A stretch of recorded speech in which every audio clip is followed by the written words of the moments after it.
Hello mga ka-offer, so meron naman po tayong gagawin na Apple MacBook Air A1465. So yan ang model niya. So ang gagawin natin dito mga ka-offer is magpapalit tayo ng keyboard kasi yung keyboard niya sira na, hindi na mapindot.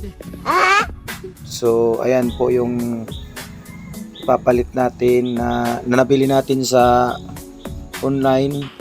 Nice. So same model sila. Ang presyo niya is 500 to 600 sa online po. Yan, kung magbibili po kayo, kunin nyo lang yung model ng laptop, mayroon kayong mabibili sa mga online.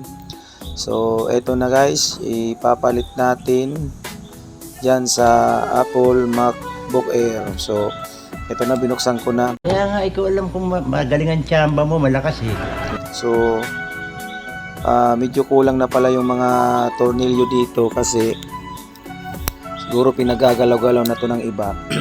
Ito kasi guys, ang mahirap sa Apple MacBook Air, ang pinakamahirap dito ang magpalit ng keyboard kasi talagang babaklasin mo lahat, wala kang ititira na mga board dyan. Kasi di gaya ng ibang laptop na pag inopen mo, pwede mong sungkitin sa harap lang, yung papalitan mo na yung keyboard. Ito hindi, kasi si MacBook Air is papalitan. Si MacBook Air is talagang kakantahin kakalasin mo lahat yung ang tawag dyan, yung mga board niya. So wala kang ititirang mga parts dyan kasi nasa pinakadulo yung keyboard niya. So ayan o, isa ko talaga siya tanggalin. So ang problema pa nito, kapag natanggal mo na lahat yung mga parts niya, ayan o, super slim siya guys. So ang problema niya, kapag natanggal mo na, so meron ka pang tatanggalin ng mga tornilyo. So ang tornilyo niya umaabot na 50 plus na tornilyo. So maliliit siya. Yun ang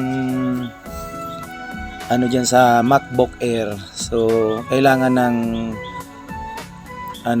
tawag dyan, yung mahabang pasensya pagbaklas niyan. So kapag napalit mo na yan, so madali na lang ibabalik yung mga parts. Kailangan alam mo kung ano yung una mong binaklas hanggang sa dulo. Yun din, pagbabalik mo, start ka naman kung ano yung last mong tinanggal, yun din ang iuna mo.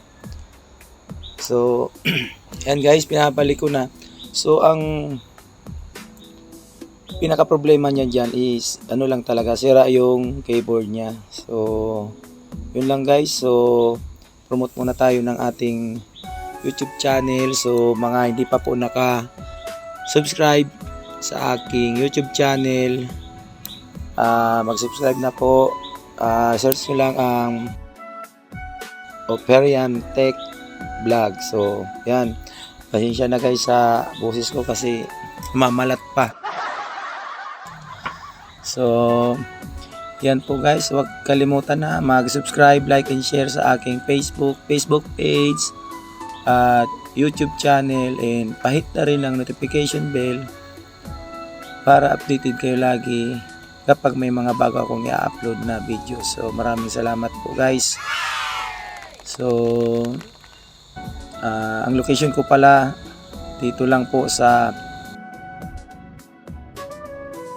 Purok Uno, San Jose, Malilipot, Albay. So yan na guys, pinabalik ko na po.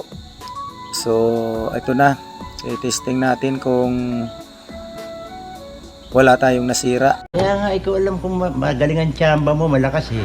So testing natin kung okay pa rin ba.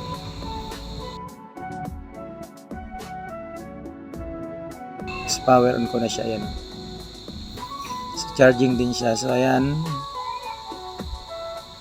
yun, titestingin din natin kung working lahat ng keyboard niya maya maya.